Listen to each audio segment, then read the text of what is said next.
नमस्कार, श्री स्वामी समर्थ. उत्कर्ष ज्योतिष चॅनलमध्ये आपल्या सगळ्यांचं स्वागत आहे. यंदा 2026 मध्ये 27 आणि 28 ऑगस्ट या दिवशी रक्षाबंधन आणि नारळी पौर्णिमा दोन्ही आहे. नारळी पौर्णिमा अर्थातच पौर्णिमा तिथी ही 2 दिवसात विभागून आल्यामुळे सगळे नवे प्रश्न उभे राहिलेले आहेत. जसे की या दिवशी रक्षाबंधनाच्या दिवशी चंद्रग्रहण आहे, मग त्याचं काय करावं? भद्रा आहे का? रक्षाबंधन कशा पद्धतीने साजरा करावा? आणि हो, जर आपल्याकडे कुळाचार असेल तर तो कुळाचार कशा पद्धतीने साजरा करावा? नक्की 27ला करावा की 28ला करावा? ह्या सगळ्या प्रश्नांना उत्तरं आपण एकाच व्हिडिओमध्ये आजच्या दिवशी बघणार आहोत. मग काय आहे ते जाणून घेऊया संपूर्ण माहिती. परंतु त्याआधी आपण जर अजूनही उत्कर्ष ज्योतिष चॅनलला सबस्क्राईब केलं नसेल तर त्या आज अवश्य करा. आणि हो, व्हिडिओ आवडला तर व्हिडिओला लाईक आणि शेअर करायला सुद्धा विसरू नका. सगळ्यात आधी जाणून घेऊया पौर्णिमा तिथी कधी असणार आहे. पौर्णिमा 27 आणि 28 या 2 दिवसांमध्ये विभागून आलेली आहे. म्हणजेच पौर्णिमेला प्रारंभ जो होणार आहे तो 27 तारखेला सकाळी 9:09 होणार आहे. तसेच पौर्णिमा तिथीची जी समाप्ती आहे ती समाप्ती असणार आहे 28 तारखेला सकाळी 9:49.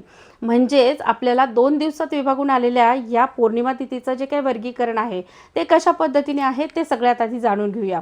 पौर्णिमा, नारळी पौर्णिमा म्हणून जे काही उत्सव साजरे केले जातात ते आदल्या दिवशी म्हणजेच 27 तारखेला साजरे केले जाणार आहे. सत्यनारायण जो काही आपण दर महिन्याला पौर्णिमा तिथीला प्रदोष काळात करत असतो, प्रदोष काळात 27 तारखेलाच करायचा आहे. कारण 28 तारखेला पौर्णिमा प्रदोष काळात नाहीच आहे, संपून गेलेली आहे. म्हणून पौर्णिमा तिथीला प्रारंभ जरी 27ला असेल आणि आपण 28ला जरी पौर्णिमा करणार असो तरीसुद्धा सत्यनारायण पूजन जर आपण करत असाल तर ते सत्यनारायण पूजन आपण 27 तारखेला गुरुवारी संध्याकाळी प्रदोष काळात करायचं आहे. आता सत्यनारायण पूजन कशा पद्धतीने करावं ही सगळी माहिती सांगणारा एक स्वतंत्र व्हिडिओ आपल्या चॅनलवर उपलब्ध आहे. त्याचा आपण लाभ अवश्य घ्यावा आणि संपूर्ण माहिती जाणून घेऊन त्या पद्धतीने आर्थिक प्राप्तीसाठी सत्यनारायणांचं पूजन करावं. माता लक्ष्मीची कृपाही त्यासोबत आपल्याला प्राप्त होणार आहे. त्यासाठी श्रीयंत्राचं, कुबेरयंत्राचं पूजन सुद्धा अवश्य असावं. त्यानंतर पौर्णिमेचा जो काही उपवास आहे किंवा रक्षाबंधन आपण साजरं करणार आहोत तर ते कधी करायचं आहे तर ते 28 तारखेला करायचं आहे. त्याचं कारण असं आहे की उगवत्या सूर्याची जी काही तिथी आपण मानत असतो ती तिथी अर्थातच पौर्णिमा तिथी 28 तारखेला असल्यामुळे शुक्रवारी आपण रक्षाबंधन हा उत्सव साजरा करणार आहोत. तसेच ज्यांचं कोणाचं व्रत असेल अर्थात उपवास असेल तर ते उपवाससुद्धा आपण 28 तारखेच्या दिवशीच करायचा आहे. मग 27 तारखेला जर ज्यांच्याकडे कुळाचार आहे मग त्यांना आरत्या लावायच्या असतील, कुठल्याही प्रकारचा कुळधर्म करायचा असेल तर तो करताना मात्र तुम्ही 27 तारखेलाही करू शकतात. जर संध्याकाळचा कुळधर्म असेल तर 27ला करावा. अगेन 28ला तुम्ही दिवसभरात असेल किंवा सकाळी असेल तर तो सुद्धा करू शकतात. अशा पद्धतीने कुळाचार, कुळधर्म सुद्धा तुम्ही करता येणार आहे. त्यानंतर रक्षाबंधन हा उत्सव कधी साजरा करावा तर रक्षाबंधन ही बहीण भावाला राखी बांधण्याचा पवित्र नात्याचा संकल्प असलेलं एक उत्सव आहे. हा उत्सव साजरा करताना आपल्याला पौर्णिमा तिथीलाच करायचा आहे आणि उगवत्या सूर्याची जी पौर्णिमा तिथी आहे ती 28 तारखेला असल्या कारणामुळे 28 तारखेलाच आपण बहिणीने भावाला राखी सुद्धा बांधायची आहे. 28 तारखेच्या दिवशी जे काही शुभ मुहूर्त आहेत ते आपण जाणून घेणार आहोतच. त्यापूर्वी एक अजून महत्त्वाची माहिती ती म्हणजे चंद्रग्रहण सुद्धा या दिवशी असणार आहे. मग गरोदर माता भगिनींनी पाळायचं आहे का? जे काही वेदादी नियम आहेत ते सगळ्यांना पाळणं अपेक्षित आहे का तर तसं नाही आहे. जी ग्रहणं भारतात दिसतात त्याच ग्रहणांचे नियमादी सगळे पालन केले जातात. मात्र हे जे चंद्रग्रहण आहे ते भारतात दिसणार नाही आहे. न दिसल्यामुळे कुठल्याही प्रकारचे नियम पाळण्याची तशी गरज नाही. म्हणून ग्रहणाचं कुठल्याही प्रकारचं काहीही दोष आपल्याला नाही आहे किंवा कुठल्याही प्रकारचं पालन आपण केलं नाही तरी चालणार आहे. मग आता रक्षाबंधन जे आहे ते रक्षाबंधन साजरं करताना दरवर्षी म्हटलं जातं ती महत्त्वाची गोष्ट म्हणजे भद्रेचं सावट आहे का? नारळी पौर्णिमेला रक्षाबंधनाला अवश्य बघितले जातं ती भद्रा तिथी आहे का? म्हणजे विष्टिभद्रा करण असंही म्हटलं जातं किंवा भद्रा तिथीही म्हटले जाते.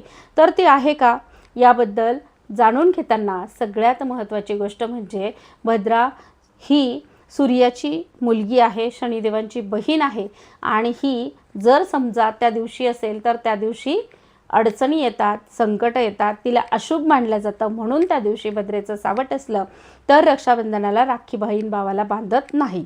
परंतु जर भद्रा तिथी नसेल तर तुम्ही रक्षाबंधनाला राखी बांधू शकतात. भद्रा 27 तारखेलाच संपून गेलेली आहे, 28 तारखेला नाही आहे.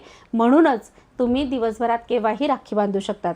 आता राखी बांधताना सुद्धा शुभ मुहूर्त बघितले जातात आणि मग त्या शुभ मुहूर्ताच्या अंतर्गत ज्या शुभ मुहूर्तावर राखी बांधली जाते त्यात प्रामुख्याने टाळला जातो तो म्हणजे राहुकाळ. मग तो राहुकाळ कधी आहे, तर तो राहुकाळ शुक्रवारचा राहुकाळ सकाळी 10 वाजल्यापासून 10:30 वाजल्यापासून तर 12 वाजेपर्यंत असतो. 10:30 ते 12 या कालावधीमध्ये बहिणीने भावाला राखी बांधू नये अशी साधी गोष्ट आहे. त्यानंतर मग राखी कधी बांधावी, त्यासाठी असलेला शुभ मुहूर्त कुठला आहे, दिवसभरात राखी बांधता येईल का किंवा पौर्णिमा तिथी आहे त्याच वेळेस आपण राखी बांधावी का, तर तसं नाही. तुम्हाला दिवसभरातल्या ज्या शुभ मुहूर्तावर राखी बांधता येत असेल, जो शुभ मुहूर्त आपल्याला मिळत असेल त्या शुभ मुहूर्तावर राखी बांधावी. सकाळी 6:19 ते 9:48 कालावधीमध्ये सुद्धा तुम्ही रक्षाबंधन साजरं करू शकतात किंवा बहिणीने भावाला राखी बांधली तरी सुद्धा चालणार आहे. त्यानंतरचा जो पुढचा दुपारचा मुहूर्त तुम्हाला हवा असेल तर तो दुपारचा मुहूर्त सुद्धा आपल्याकडे उपलब्ध झालेला आहे. तो मुहूर्त आहे 12:03 ते 12:53 सुद्धा तुम्हाला बहिणीने भावाला राखी बांधता येणार आहे. तर त्यानंतरचा तुम्ही म्हणाल संध्याकाळचा मुहूर्त हवा आहे, तर संध्याकाळी सुद्धा तुम्हाला रक्षाबंधन करता येणार आहे. तर 7:43 9:30 सुद्धा संध्याकाळी रक्षाबंधन हा उत्सव तुम्हाला साजरा करता येणार आहे. बहीण भावाच्या अतूट प्रेमाचं जे काही बंधन आहे ते तुम्हाला तुमच्या भावाच्या हातावर बांधता येणार आहे आणि भावाकडून सुद्धा ग्वाही मिळवता येणार आहे. तर अशा पद्धतीने जे काही रक्षाबंधन आहे तो आपल्या नात्यांना जपणारा, आपल्या संस्कृतीचा खरा ठेवा जपणारा, संस्कृतीला जपणारा असा जो उत्सव आहे तो उत्सव साजरा करताना कुठल्याही प्रकारच्या अनिष्ट किंवा कुठल्याही प्रकारच्या अशुभ गोष्टींचा, निगेटिव्हिटीचा विचार न करता अगदी पवित्र स्वच्छ मनाने तो उत्सव साजरा व्हावा एवढीच फक्त अपेक्षा असते. तर शुक्रवारी दिवसभरात तुम्हाला जेव्हा जेव्हा शक्य असेल तेव्हा बहिणीने भावाला राखी बांधावी. राखी बांधताना रक्षाबंधनाचा जो काही मंत्र आहे तो मंत्र आवर्जून म्हणावा. स्क्रीनवर देण्याचा सुद्धा आपण प्रयत्न करूया. तो मंत्र आहे येन बद्धो बलिराजा दानवेंद्रो महाबला तेन त्वामहम बंधयामी रक्षमाचल माचल.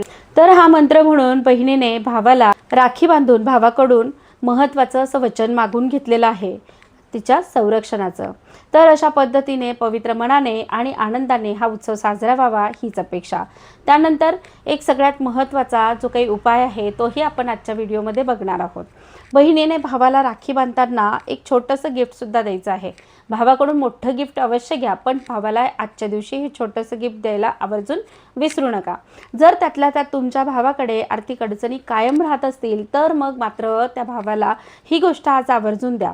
ती गोष्ट म्हणजे थोडेसे तांदूळ आणि हळदीचं एक हळकुंड असतं. तर ह्या 2 गोष्टी आपल्या भावाला रक्षाबंधनाच्या निमित्ताने राखी बांधून झाल्यावर नक्की द्या.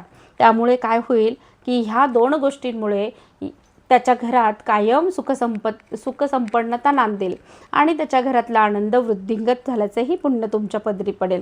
पिवळ्या कपड्यात लपेटून ही वस्तू त्या भावाने आपल्या पर्समध्ये आपल्यासोबत कायम ठेवावी किंवा मग नसेल जमत त्याला तर त्याने तिजोरी ठेवली तरी चालेल.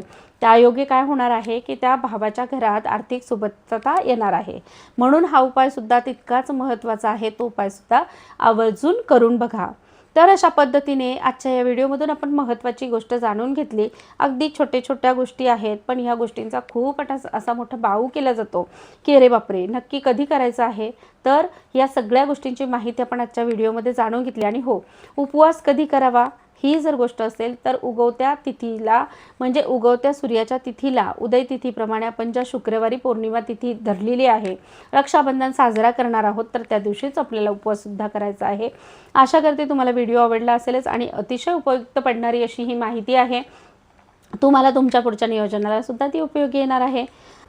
व्हिडिओ आवडला तर व्हिडिओला लाईक आणि शेअर करा. चॅनलवर नवीन असाल तर चॅनलला सबस्क्राईबसुद्धा करा. धन्यवाद. श्री स्वामी समर्थ.